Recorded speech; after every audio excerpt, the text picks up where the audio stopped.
Hello, ladies and gentlemen, and welcome to another episode of Noobs to Pros.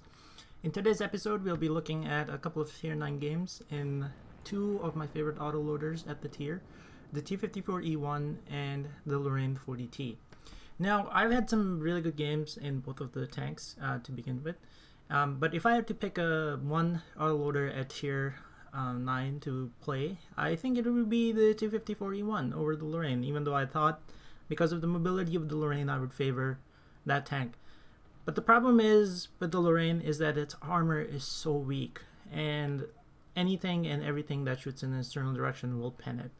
And that's one of the main reasons why I think T54E1 sits in that really sweet spot between being a really good tank, really good, tank at tier 9 versus just being an average tank. Is because the Lorraine cannot unload that much damage that quickly, so I take a lot more damage in that tank. Even though I still like the tank, there's nothing wrong with it perfectly. Now over here, when the match began, most of our team went south, so I told the T54, not to overextend. And the reason primarily because of the fact that if you look at how the teams are divided, we only have 3 tanks guarding this flank, and if one of us falls, that's a significant problem for people on this flank. Now I'm going to stay back and, use the T54 and the T95, who have better armor than I do, to spot things coming up here and use this gun's terrible accuracy to hopefully hit something that I'm aiming for. Now I see the T54, I back off, I don't want to give him easy shots, and I'm waiting for him to sort of like crest in that corner. If he doesn't, then I just wait here until something else pops out and I take shots at it.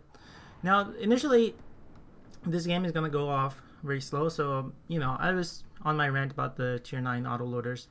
The MX5120 is a great autoloader at tier 9, but the couple of things that I dislike about that tank is that because of the gun elevation and gun depression, that tank becomes utterly useless in certain situations.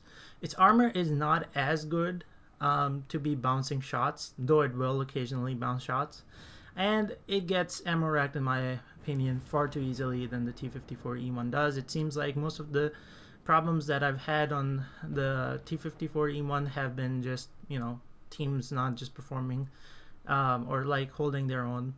Now the other thing I'm gonna do is I'm just gonna wait and see over here that nobody's actually pushing this flank. So I was like, maybe I should go around and actually use my gun to actually influence maybe the other flank.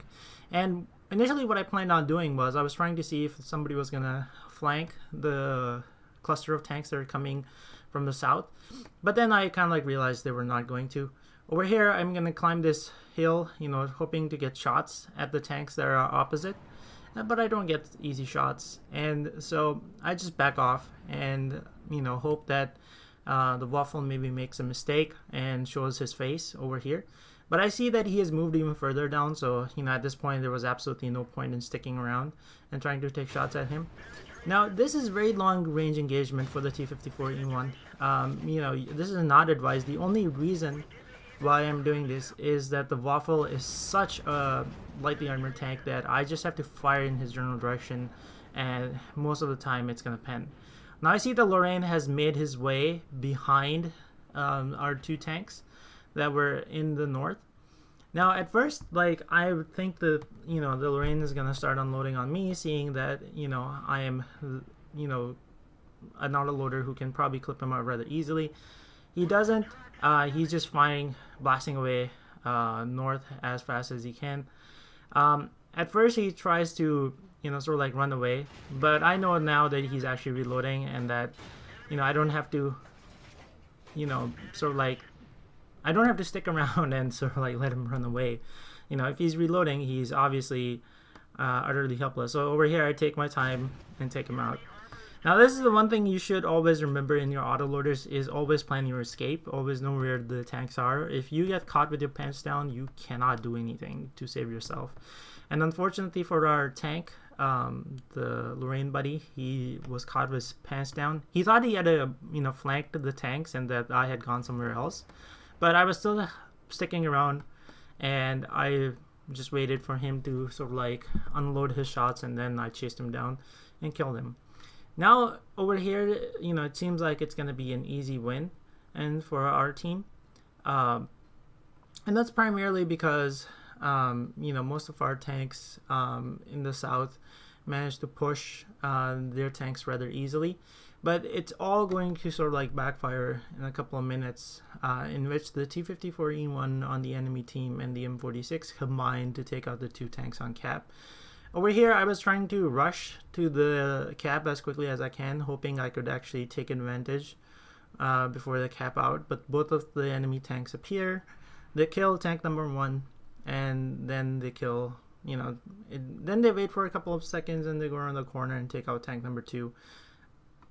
Excuse me. I stop over here for a second to see if I will have shots at this range, but he kind of like disappears. So, and you know, I just reload because by the time I get there, I'll probably be reloaded again. So, you know, that's what I was doing here. So, I mean, over here, you know, now unfortunately for our team, the tanks that were in the cap didn't really, you know, wait for the rest of our team to sort of like converge on the cap. They just wanted to fast cap and maybe just call it a day for the game. But unfortunately for us, that was something that was not going to happen. So yeah, I mean, that's why I don't advise like generally like capping in situations in which there's like dangerous tanks that are still present. Like, you know, maybe you're ahead 11-9 and the 2 remaining enemy tanks in a tier 9 game are their tier 9s. At that point, you know, capping doesn't really accomplish anything because you're just broadcasting your position to the rest of the team, saying, "Oh, I'm here, come get me," you know, and that's where, you know, you will get into trouble, especially if there's an autoloader like the T-54E1, which is incredibly dangerous.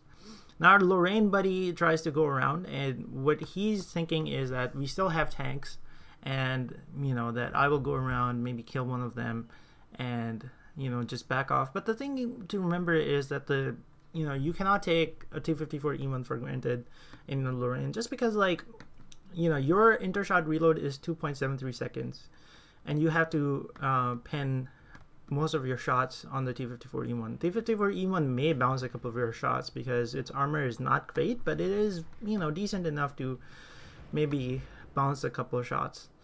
And whereas you in the Lorraine are not gonna bounce any of his shots because, you know, the gun firing at you is 105mm and your thickest armor is 35. So, you know, guess what happens there. So over here I come around and, you know, put shots on the M46. I know he's using a small gun, so his reloads rather quick. You know, I don't want to just sit there in the open and trade away the rest of my health. Now I sort of like forget about the M46 right now because I know the T-30 is gonna come up behind him. And you know, he's gonna give him the surprise. At this point, I tried to go around, you know, and get the T-54E1. Now, at this point, the T-54E1, you know, exactly did what I was doing. He went around that corner, except he just came like straight at me, the other corner, and you know, tried to see if I was still there, reloading, so he can clip me out, which was the right thing to do. But over here, I crest this little hill, just making sure that, you know, he didn't start running back towards our cap because, you know, most of our tanks that are left are pretty slow, and so to make it back into the cap will require some time. Now I know that the T-54E1 didn't run, and I know that he was, you know, last spotted on the hill, so, you know, the natural assumption is he's around here somewhere, and he was right in front of me. Over here, this is why the T-54E1, you still have to aim. He bounces one shot, bounces a second shot, and, you know, I angle my armor towards him. He misses with his last shot, and I take him out. So, Lorraine 40T, on the other hand, this game is not going to be pretty. I'm going to die rather early. But this is just to showcase you, like, in a bad situation, you should not overextend. At the beginning of this game, you know, I always plead with my heavies not to go valley, is because, like, the TDs that are camping in base can easily turn around and defend the cap if they have to. But if you take like maybe your tier 10 heavies into the valley, there's absolutely nothing like the city can do. I cannot brawl against an E100. That's just not what the Lorraine can do. Okay, so over here I take like opportunistic shots. I shoot at the T-54E1 until he's not lit. And black shot, I aim and take out the T-54. Now I make a couple of very bad decisions in this game, and I'll try to highlight them once I actually do. I know I'm not the tank that should be in the front line, so at this point I'm not actually interested in actually going any further than I am. The reason being, if something actually creeps up, I can actually just instantly run back and, you know, towards the base, and I'm just waiting for the IS-7 to sort of like progress. At this point, you know, I'm trying to see if there's anybody in the middle still spotting. What I'll do is I'll take, you know, in a bit when I'm reloaded, I'll take opportunistic shots at the, you know, corner, you know, there. I absolutely have no idea whether somebody's sitting there or not. But what I'm going to do is I'm going to start firing just to be sure that nobody's sitting in these bushes that I'm firing at. You know, just because, like, I was not going to push at this point, and I'm waiting for the heavies, and by the time they get here, I'll probably be reloaded again. So I take a couple of shots in the corner, and, you know, where I expect the T-54E1 to be sitting. And so I just back off and start reloading again. Now at this point, like, look at the force that the enemy has within the city. They have an E100. They have, you know, a couple of TDs. So most of their forces came into the city, and that's why, like, city is important, because through the city, like, you have easy cap access to both sides. Whereas when TDs are sitting in base, if somebody actually pushes valley on either side, you can just turn around and actually deal with the, you can deal with the force that's actually coming in. If nothing else, you can slow them down enough where it won't actually matter. So over here, the VK-7201 is doing the right thing, side scraping and putting shots into the tanks in front of him. Now I move forward, anticipating that the 704 might actually dip into the middle and try to come in around the 704, sorry, the M103, and he does that. Over here, I, you know, take my time, take off the IS-7's tracks. I fire into his tracks again. I keep on retreating in between shots because, you know, I don't want to just stick around and, you know, take a shot from him. You know, I put a shot into the 704, and, you know, that's enough to take him out of the game. And the IS-7 pays for with his life. And so that's why, like, IS-7's frontal armor is amazing, but, you know, if you're gonna run headfirst into tanks that have shots on your side, it's not gonna turn out so well for you. So what I'm doing is I'm backing off right now, trying to you know, take out this E100. I know he just fired, but, you know, my shells aren't reloaded yet, so I'm just waiting at this point. Now the M103 is trying to deal with the E100, and this is how ridiculous the E100 side armor is. You know, he's not that well angled from where I'm sitting, but yet I cannot pin him, like, even if I try. You know, I'm just, like, doing critical damage, you know, hits to him. So I back off and, you know, conserve the rest of my ammunition. There's no point. I see the 1-to-1 pushing. I put one shot into him. He backs off. He knows there's an autoloader to his left, and he doesn't want to take shots from him. Now I'm just waiting, and I'm waiting.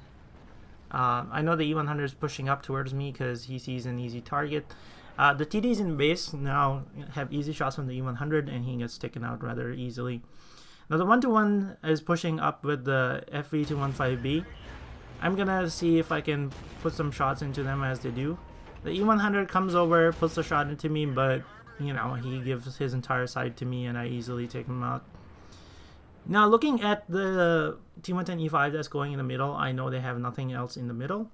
So I'm going to go and try to flank these, you know, flank all the mediums and the heavies that are left within the city. Unfortunately for me, long story short, the T30 comes around and finishes me off. Though at this point, I'm not so certain whether I should turn around and finish him off before I did the leopard, but, you know, hindsight's 20/20. You know, you can't really, and after thinking about it afterwards, you know, you have a much clearer view about what the situation was and what it could have been, should have been. So over here, I'm gonna, you know, see the leopard. You know, leopard, you know, puts his first shot into me. I, instead of, like, committing fully, try to, like, you know, think if I can, like, get away from his another shot, you know, in time. But I know I can't. I mean, I don't know why I was thinking I would. My best shot was try to run past him as quickly as I can. Now I see the T30 behind me, and, you know, instead of going forward and shooting across the church as he comes, showing me his tracks, I move forward and give him an easy shot, and, you know, that's all she wrote. The team winds up winning this game, though, and let's look at some post-game stats. Now, looking at some post-game stats for the T54E1 game first, we can see that this was a ×3 experience, and I did a combined total of roughly 5,500 damage, and I was top of the list on a tier 10 game. So the T54E1 can perform really well given the right circumstances. Out of the 17, after the shots I fired, most of them actually penetrated, and the damage blocked by armor is 780. I didn't really take many shots in this game until towards the end when I had to face the T54E1, and over there you can see like you can get away with some bounces as well. So next game up, the Lorraine 40T. So the Lorraine 40T is kind of consequently played probably not as much and not as well as the T54E1. It seems like the T54E1 is the easier of the two tanks, given that I only did 4,000 damage, and out of the 4,000 damage in this game, was enough to earn me a first class mastery badge on this tank. I already have aced this tank a couple of times. I think the ace on this tank is rather easy to get as opposed to some other tanks in the game. I think I defended with that M103 and the VK7201 rather well within the city, and that kind of like helped our team win this game, even though we were pretty heavily outnumbered in the city to begin with, and the enemy team just did not press home their advantage, and the highest forward who went into the valley did only 113 damage. So moral of the story, do not go valley in your heavy tanks on this map. It just does not work out well for you, especially if there's enough RD, because RD gets very easy shots trying to hit the tanks as they're cresting. So some of the other things I guess like I can highlight is the fact that I'm probably going to start a blog about the different video games I play. You don't have to follow it. I mean, if you're interested in my thoughts, sometimes the video format over here is just not enough to sort of like say everything I want, and consequently I started writing. And some of the other thing is that I'll try to be more like have a schedule for these things, and hopefully upload slightly more on time. And with episode 37 done, hopefully we will see you on the next episode of Noobs to Pros, and hopefully you were able to learn something from watching my videos.